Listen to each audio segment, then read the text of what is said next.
अकेलापन, समझदारी और एक नई शुरुआत। कहानी शुरू होती है एक छोटे से कस्बे से। उस दिन मैं घर पर अकेला था। मेरे मोबाइल पर मेरी गर्लफ्रेंड स्नेहा का वीडियो कॉल चल रहा था।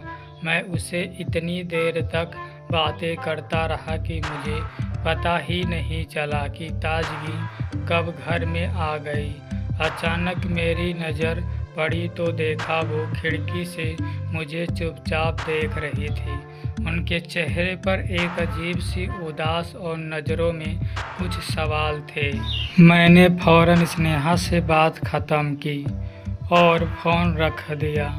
थोड़ी देर बाद ताजगी मेरे पास आई और बोली, क्या कर रहा था अर्जुन? मैंने झिकझिकाते हुए कहा, कुछ नहीं ताजगी, बस ऐसे ही। वो बोली, तुझसे कुछ बात करनी है, चल मेरे कमरे में। मैं उनके पीछे चला गया। ताजगी का कमरा और एक अधूरी बात।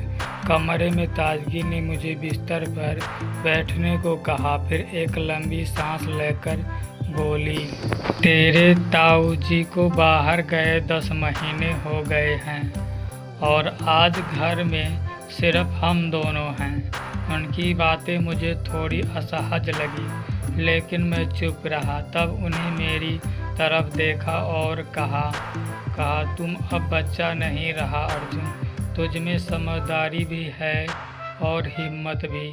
मैंने बात बदलते हुए पूछा, ताजगी तबीयत कैसी है आपकी? उस दिन आपने कहा था बुखार है। वो मुस्कुराई, अब थोड़ा ठीक हूँ बेटा, लेकिन अकेलापन बहुत भारी पड़ता है अर्जुन की चिंता और ताजगी की हालात। कुछ दिन पहले ताजगी की तबीयत बहुत ख़राब थी। माँ ने मुझे कहा था, अर्जुन ताजगी को हॉस्पिटल ले जा जल्दी। मैंने बाइक निकाली और उन्हें लेकर अस्पताल गया। रास्ते में ऊबड़ खाबड़ सड़क पर बाइक के झटकों से मैं थोड़ा परेशान हो गया।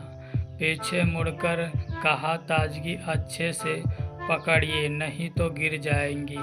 ताजगी बस चुपचाप मुस्कुरा दी। डॉक्टर ने बताया ये वायरल इन्फेक्शन है, दवा दी और घर भेज दिया। मैं हंसते हुए बोली, नहीं ताजगी, ये सब योग और प्रैक्टिस का कमाल है। वो मुस्कुराई और बोली, तू मुझसे भी सीखा ना, मैं भी अब तुझसे कुछ सीखना चाहती हूँ। रात की वो बात जो अर्जुन को चौंका गई। रात में मैं छत पर बैठकर स्नेहा से बात कर रहा था, तभी ताजगी आई और बोली, अर्जुन इतनी रात को किससे बात कर रहा है? मैंने कहा, एक खास दोस्त है।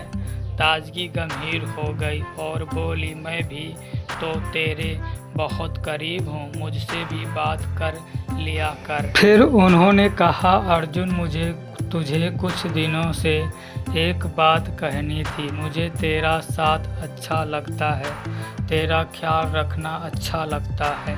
अर्जुन चौंक गया, बोला, ताजी ये सब ठीक नहीं है। लेकिन ताजगी बोली, मैं बस तुझसे भावनाओं की कदर की उम्मीद करती हूँ, तुझे कुछ गलत ही नहीं, एक फैसला, अपने रिश्ते को सही दिशा देना। अर्जुन ने अगली शाम स्नेहा से मुलाकात की और कहा, हमें अब अपने रिश्ते को परिवार के सामने रखा चाहा। स्नेहा थोड़ा घबराई लेकिन राजी हो गई। अर्जुन ने अपने माता पिता से बात की। वो थोड़ी हैरान हुई लेकिन बाद में खुशी खुशी राजी हो गई। शादी की तैयारियां शुरू हो गई। ताजगी की अकेले ज़िंदगी का हल। अर्जुन ने फिर अपने ताजगी को फ़ोन किया, ताजगी बहुत अकेली है, ताजगी आप आ जाएं वापस, परिवार आपकी राह देख रहा है। कुछ देर चुप रहने के बाद ताजगी बोली, मैं समझ गया बेटा, मैं ट्रांसफ़र की कोशिश करूंगा और वापस लौटूंगा। जब ये खबर ताजगी को मिली वो रो पड़ी, लेकिन वो आंसू खुशी के थे। एक परिवार फिर से जुड़ गया। कुछ हफ्ते बाद ताजगी वापस आई। ताजगी के चेहरे पर सुकून था। उन्होंने अर्जुन से कहा, तुमने हमारे रिश्तों को तोड़ने नहीं दिया, तुमने हमें फिर से जोड़ा है। अर्जुन मुस्कुराया और बोला, ताजगी परिवार से बढ़कर कुछ नहीं होता। अकेलापन का हल हमेशा रिश्तों में ही छिपा होता है। कहानी से क्या सीखें? इस कहानी ने सिखाया कि अकेलापन एक सच्चाई है, लेकिन समझदारी, सच्चा साथ और समय पर लिया गया सही फैसला हर मुश्किल को आसान बना सकता है। अगर आपको ये कहानी पसंद आए हो तो लाइक करें, शेयर करें और चैनल को सब्सक्राइब करना ना भूलें। अगले कहानी में फिर मिलेंगे एक नई सीख और एक नए एहसास के साथ।